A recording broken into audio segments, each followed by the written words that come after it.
नमस्कार दोस्तों, जय हिंद। उम्मीद है आप ठीक होंगे। बातचीत शुरू करने से पहले आपसे गुजारिश है कि अगर चैनल पर नए हैं तो उसको लाइक, शेयर, सब्सक्राइब ज़रूर करें क्योंकि आज का मुद्दा मैं जो आपके लिए लाया हूँ, बहुत ही अहमियत है उसकी। इन दिनों सोशल मीडिया पर एक वीडियो वायरल हो रहा है और वो वीडियो पाकिस्तान का है और पाकिस्तान का इसलिए है क्योंकि पाकिस्तान की जो पूर्व आर्मी चीफ है, जनरल कमर जावेद बाजवा, वो इन दिनों निशाने पर है। पाकिस्तान के वरिष्ठ पत्रकार हैं हामिद मीर और एक पाकिस्तान की एंकर हैं नसीम जहरा। उनके बीच यूके 24 नामक एक चैनल में एक टॉक शो।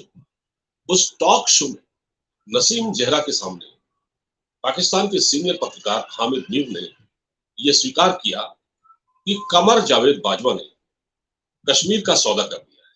उन्होंने ये कहा, उन्होंने खुलासा किया, बल्कि उन्होंने पर्दाफाश किया कि उन्होंने यानी कमर जावेद बाजवा ने उनके साथ बातचीत में ये माना कि हम अब भारत से लड़ाई नहीं लड़ सकते, हम जंग लड़ने के काबिल नहीं हैं, हमारे हथियार जंग खा चुके हैं, हमारी टैंक चलने लायक नहीं है, हमारे फाइटर प्लेन को पुर्जे की जरूरत है जो F-16 है और हमारे पास पेट्रोल नहीं है। तो आपको ये तो अच्छी तरह पता है कि लड़ाई लड़ने के लिए पैसा चाहिए। जब जंग होती है तो किसी भी देश की इकोनॉमी बर्बाद हो जाती है और पाकिस्तान जैसा देश जिसके पास कभी 2 बिलियन कभी 1 बिलियन कहीं से आ जाता है कर्ज के तौर पर, वो लड़ाई नहीं लड़ सकता। और वैसे भी इस वक्त पाकिस्तान की जो माली हालत है उस काबिल नहीं है कि पाकिस्तान जंग कर पाए। तो हामिद मीर और कमर जावेद बाजवा, दरअसल ये बातचीत हुई थी 2021 में। पाकिस्तान के ex army chief Qamar Javed Bajwa ने उस वक्त अपने कार्यकाल के दौरान रावलपिंडी के GHQ में एक मीटिंग बुलाई थी, पत्रकारों के साथ एक बैठक की थी, एक प्रेस वार्ता की थी, जिसमें करीब करीब 25 जर्नलिस्ट शामिल थे, ऐसा बताया जाता है। इसमें हामिद मीर भी थे, जिसमें नसीम जहरा भी थी, जिसमें काशिफ अब्बासी, मोहम्मद मालिक और नसरुल्लाह मलिक जैसे बड़े पत्रकार थे। तो उसमें जनरल बाजवा ने ये साफ कहा, अकॉर्डिंग टू हामिद मीर, बकौल हामिद मीर, कि बाजवा साहब ने कहा कि आप अपने अखबार में लिख सकते हैं कि हमने कश्मीर का सौदा कर दिया है, हम जंग हार चुके हैं, हम अब कश्मीर के लिए नहीं लड़ सकते। ठीक है? तो इस बात के लिए उनको बहुत क्रिटिसाइज किया जा रहा है और पूरी तरह से वो पाकिस्तान की जो वहाँ की तहरीक इंसाफ पार्टी है, वो तो इस वक्त इमरान खान की जो पार्टी है जो इस वक्त विपक्ष में है, जिसको सत्ता से हटा दिया गया, वो तो बाजवा को क्रिटिसाइज कर ही रही है लगातार। लेकिन बहुत सारे जो पत्रकार हैं वो इस पूरे मामले में बटे हुए हैं। मैं ये साफ तौर पर कह सकता हूँ पाकिस्तान में भी पत्रकार बटे हुए हैं, क्योंकि मैं एक दो जगह और कहीं देख रहा था जिसमें जनरल बाजवा के जो कुछ वफादार हैं वो इस चीज को अब इसको डाइल्यूट कर रहे हैं इस चीज को, और अपने टॉक शो में कह रहे हैं कि बाजवा साहब ने ऐसा नहीं किया। क्योंकि देखिए, कश्मीर का एक ऐसा मुद्दा है जिसमें पाकिस्तान जिससे पाकिस्तान की दाल रोटी चलती है, पाकिस्तान के फौजी हुक्मरान। अब उसमें एक दो बातें और कही गई है, हालांकि ये बात पहले भी सामने आई थी, अब ये खुलकर सामने आ गई है। 25 पत्रकारों के सामने पाकिस्तान के आर्मी चीफ जनरल बाजवा ने कहा कि हम भारत से जंग नहीं लड़ सकते, हमारी फौज इस काबिल नहीं है। बात तो उन्होंने सही कही। अब देखिए, बाजवा साहब ने एक तरह से सच्चाई उगल दी, उन्होंने सच को स्वीकार कर लिया। ये ऐसा सच है जिसको पाकिस्तान के हुक्मरान, वहां की मिलिट्री एस्टेब्लिशमेंट लगातार छुटलाती रही है और अपने देश की आवाम को लगातार ये चूरन खिलाती रही है कि भारत हमारा सबसे बड़ा दुश्मन है, कश्मीर हमारा कोर इश्यू है, कश्मीर हमारी शहरग है, मतलब गर्दन है, ये कहते हैं। और कश्मीर से किसी तरह का सौदा नहीं होगा। हमारे देश में हालात बहुत अच्छे हैं। देखिए, फिर वही है, देश भुखमरी के कगार पर है, देश टूटने के कगार पर है, पाकिस्तान सिविल वॉर के दहाने पर है। लेकिन अभी भी हामिद मीर जैसे जो पत्रकार हैं जो कि एक पक्ष के लिए काम कर रहे हैं, मैं आपको साफ तौर पर कह सकता हूं, मैं पाकिस्तान की मीडिया को बहुत क्लोजली वॉच करता हूं, मैं अखबार भी पढ़ता हूं पाकिस्तान की। हामिद मीर वो पत्रकार है पाकिस्तान का, आप याद कीजिए जब भारत ने पुलवामा में अटैक के बाद बालाकोट कि टेररिस्ट कैंप पर जाकर स्ट्राइक की थी इंडियन एयरफोर्स ने 100 किलोमीटर अंदर जाकर, तब ये वहां पहुंचा था। ये हामिद मीर उस वक्त वहां पहुंचा था। ये जियो टीवी में काम करता था, अभी भी कर रहा है।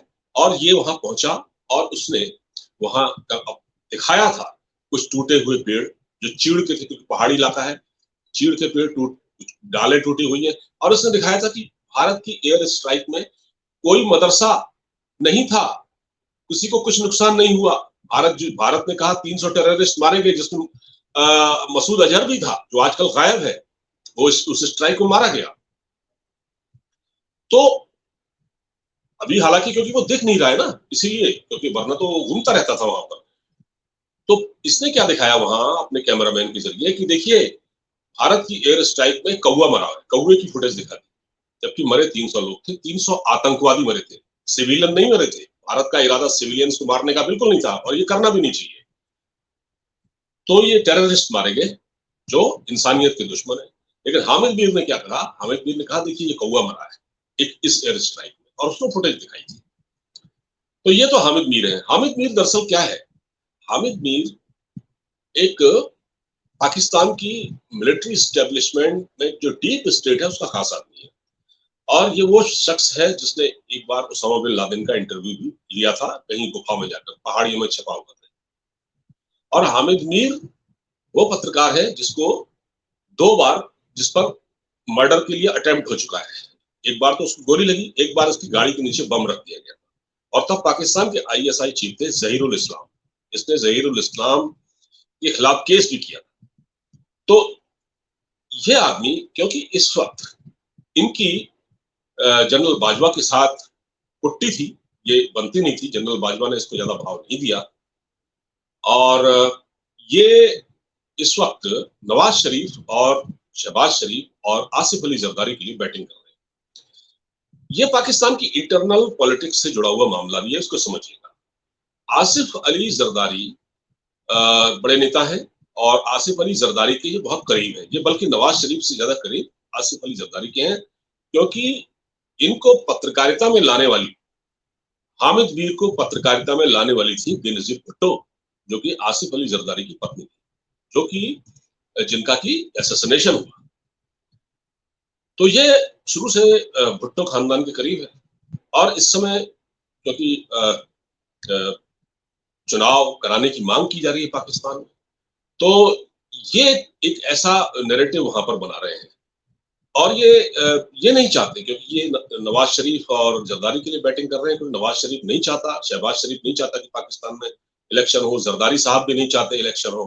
क्योंकि अगर इस वक्त इलेक्शन हुआ पाकिस्तान में तो इमरान खान की सरकार आ जाएगी। तो ये लगातार एक जो भारत के बारे में इस तरह की बातें कर रहे हैं कि हाँ, भारत के बारे में उन्होंने क्या कहा कि हमारे जो एनएस अजीत डोवाल के साथ भी हमारे जो आर्मी चीफ थे, तत्कालीन आर्मी चीफ बाजवा, और जनरल फैज हमीद जो आईएसआई के चीफ थे, डीजीआईएसआई, उनकी एक गुप्त स्थान पर मीटिंग हुई थी कहीं गल्फ कंट्री में, जहां ये समझौता किया गया। जो सीज फायर हुआ था, आपको बता दूं मैं, भारत और पाकिस्तान के बीच जो सीमा पर गोलाबारी होती थी वो रुक गई थी। ये 2021 में हुआ था सीज फायर, और उसके बाद कोई गोली नहीं चली। तो उसके बाद ये मान लिया गया था कि अब भारत और पाकिस्तान, मतलब ये इस तरह की बात कर रहे हैं कि जैसे भारत ने भी ये मान लिया है कि पाकिस्तान ये हम एक तरह से कंप्रोमाइज कर लिया है। ये भारत में, क्योंकि अब इलेक्शन आने वाले हैं ना, आप इस बात को समझिएगा, भारत में चुनाव होने वाले हैं इस साल, विधानसभा चुनाव, अगले साल लोकसभा चुनाव। तो पाकिस्तानी कभी नहीं चाहते कि मोदी सत्ता में। नरेंद्र मोदी ने क्योंकि धारा 370 खत्म कर दी और उस वहां डेवलपमेंट हो रहा है, तो पाकिस्तान क्योंकि इससे बहुत परेशान है, इंटरनेशनल मंच पर वो लगातार इस तरह की बातें, मतलब एक तरह से झूठ फैलाता रहता है कि तो यूएन की जो रेजोल्यूशन है उनके खिलाफ काम किया भारत ने, ये किया भारत ने, गैर कानूनी तरीके से अपनी अदालत, अपनी सुप्रीम कोर्ट से ही बात करवा ली, ये काम करवा लिया। तो ये भारत में दरअसल जो नरेंद्र मोदी की सरकार है उसको किसी तरह से सत्ता से हटाने के लिए पाकिस्तान में ये फॉल्स नैरेटिव फैला रहे हैं। ये जनरल बाजवा के खिलाफ भी फैला रहे हैं, क्योंकि जनरल बाजवा ने तो सच्चाई उगल दी, ठीक है। और ये हमेशा, क्योंकि पाकिस्तान में ये है कि आप झूठ फैलाइए, आप हमेशा भारत का डर दिखाइए, और मतलब आप ये देखिए कि पाकिस्तान की फौज लड़ने के काबिल नहीं है। ये तो सर्व स्वीकार्य बात है, इसमें क्या दिक्कत है? ये तो बाजवा ने स्वीकार कर लिया है, इसमें कोई उसने सच्चाई स्वीकार कर ली। लेकिन पाकिस्तान में ये नहीं चलता। पाकिस्तान के हुक्मरान हो, पाकिस्तान के फौजी हुक्मरान हो, अब तक के जितने हैं सबने यही चूरन बेचा है। उन्होंने ये नहीं कहा कि भारत से हम हार जाएंगे, बल्कि हम तो जी भारत को हम वो तो यहाँ तक कहते हैं कि हमने तो भारत को हर लड़ाई में हराया। वो अपनी पब्लिक के यानी अपनी बच्चों को, छोटे छोटे बच्चों को वो ये उनके दिमाग में ये भरते हैं कि हमने तो भारत को हर लड़ाई में हरा दिया। कि ऐसा बिल्कुल नहीं, ये झूठ बोलते हैं। तो वही चीज हामिद मीर भी चाहते हैं कि यही चलाया जाए, क्योंकि उनकी बाजवा से खुंदक है। अच्छा, इधर इंडिया में क्या है, चुनाव है, तो ये भी वो कह रहे हैं कि भारत ने भी ये कह दिया है, एक समझौता कर लिया है लोग से कि तुम्हारा पीओके और गिलगिट बल्टिस्तान तुम्हारे पास है, वो रहे, हमारा कश्मीर हमारे पास रहे। जबकि ऐसा बिल्कुल नहीं है। जम्मू कश्मीर यानी पीओके, पाकिस्तान ऑक्युपाइड कश्मीर भारत का हिस्सा है, जिसको पाकिस्तान ने कब्जा किया। हमारी पार्लियामेंट में ये हमारे अमित शाह साहब ने साफ कहा है कि हम उसको लेंगे, वक्त आने पर हम पीओके हम वापस लेंगे हम। तो किसी तरह का सरकार ने का समझौता नहीं किया। ये फॉल्स नैरेटिव पाकिस्तान का, ये हामिद मीर टाइप की जो पत्रकार है, ये भारत के खिलाफ फैला रहे हैं और ये अजीत डोवल को भी बदनाम करने की कोशिश कर रहे हैं। इन्होंने बीच में एक और, आपको याद होगा, एक पत्रकार थे जावेद चौधरी, उन्होंने भी इसी तरह की बात कही थी। उन्होंने कहा था कि मोदी जी से बात हो गई है और वो अप्रैल में आएंगे, अप्रैल में आएंगे पाकिस्तान की यात्रा पर। हमारे DGISI और ने उनसे मुलाकात की एक जगह पर, बातचीत हो चुकी है। प्रधानमंत्री मोदी 2021 में भारत आएंगे अप्रैल में, जबकि वो साल गुजर गया, ठीक है। और फिर वो 10 दिन वहां हिंगलाज माता के दर्शन करेंगे क्वेटा में, बलूचिस्तान में मंदिर है। अब बताइए, भारत का प्रधानमंत्री 10 दिन के लिए पाकिस्तान जाएगा? ये पत्रकार जावेद चौधरी कह रहे थे, जो पाकिस्तान के। ये सब क्या है, मिलिट्री एस्टेब्लिशमेंट के स्टूज है। ये उनकी मर्जी के बगैर एक शब्द नहीं, वहीं से इनको डिक्टेशन मिलता है और ये भारत के खिलाफ फॉल्स प्रोपेगेंडा करते हैं। क्या भारत कश्मीर में कोई सौदा कर सकता है? बाजवा ने सौदा बाजवा ने सौदा किया, और उसमें ये भी लिख रहे हैं कि भारत सरकार भी ये कह रही है कि ठीक है साहब, तुम्हारे पास जो कश्मीर है तुम रख लो, हमारे पास है वो हम रख लेंगे, बस। लेकिन ऐसा नहीं है। मैं इस बात को दावे से कह सकता हूँ, धारा 370 भारत सरकार ने, इस वर्तमान सरकार ने वहां इतनी हिम्मत दिखाई, इसको उस धारा को एबोलिश किया, 35A और 370 को। और अगर कोई भी सरकार ये कदम उठाएगी, अगर ये संकेत मिल जाए कि उसने अगर ऐसा कहा है, जैसा कि पाकिस्तान फॉल्स नैरेटिव चला रहा है वहां का मीडिया, तो सोच लीजिए फिर उसकी सत्ता भी खतरे में पड़ सकती है। यानी नरेंद्र मोदी की सत्ता भी खतरे में पड़ सकती है अगर उन्होंने ऐसा किया है। हालांकि उन्होंने बिल्कुल ऐसा नहीं किया होगा। ये पाकिस्तान का फॉल्स प्रोपेगेंडा है। ये हामिद मीर जैसे पत्रकार, जो पाकिस्तानी एस्टेब्लिशमेंट के बहुत करीब हैं, ये लोग इस तरह का नैरेटिव इस समय इसलिए बना रहे हैं कि प्रधानमंत्री मोदी को भी बदनाम किया जाए और उनकी जनता में ये संदेश दिया जाए कि प्रधानमंत्री ने पाकिस्तान के साथ, भारत सरकार ने प्रधानमंत्री कहीं गुप्त जगह पर ये कोई समझौता कर लिया। ऐसा नहीं है। बाजवा ने तो सच्चाई स्वीकार की, बाजवा ने जो किया वो किया, बाजवा ने तो सच्चाई स्वीकार की। उसने कहा भाई हम नहीं लड़ सकते। लेकिन आप अपने अवाम को, अपने देश की जनता को, अपने भूखी पेट रह रही जनता को लगातार ये संदेश दे रहे हैं कि नहीं हम भारत से लड़ सकते हैं, झूठ बता रहे हैं उनको। लेकिन अब तो पाकिस्तान में भी ये लोग समझने लगे हैं ना। तो ये जो जितनी भी बातचीत मैंने आपको जो जो समझाया है, उसका लब्बो लुआब सिर्फ ये है कि इसके पीछे पाकिस्तान का बहुत सोचा समझा षड्यंत्र है। भारत में क्योंकि चुनाव आ रहा है, इस साल भी है, अगले साल लोकसभा का चुनाव है, जिसमें प्रधानमंत्री चुना जाता है, और पाकिस्तान कभी नहीं चाहता।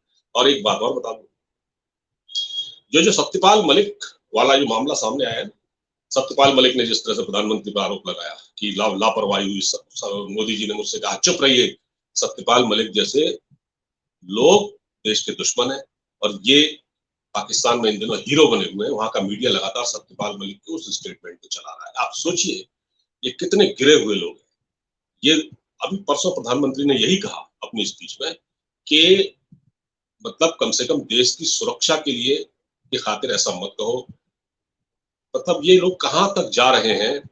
तो ऐसे में जब हमारे देश के नेताओं का ये नैरेटिव हो, सत्यपाल मलिक जैसे नेताओं का, राहुल गांधी जैसे नेताओं का, तो फिर पाकिस्तान को तो मौका मिलता ही है। लेकिन बहरहाल पाकिस्तान के एक्स आर्मी चीफ मेरी नजर में बधाई के पात्र हैं, क्योंकि उन्होंने सच्चाई को कबूल किया है। और ये सच्चाई हामिद मीर जैसे पत्रकारों को, जो एस्टेब्लिशमेंट के मतलब लिफाफे हैं, उनको पच नहीं रही है। दोस्तों, वीडियो आपको पसंद आया हो, इसका कंटेंट पसंद आया हो, तो प्लीज इसको शेयर कीजिएगा दोस्तों में। ये तमाम व्हाट्सएप ग्रुपों में पहुंचे। मैं इस उम्मीद के साथ इस वीडियो को खत्म कर रहा हूं। नमस्कार, जय हिंद।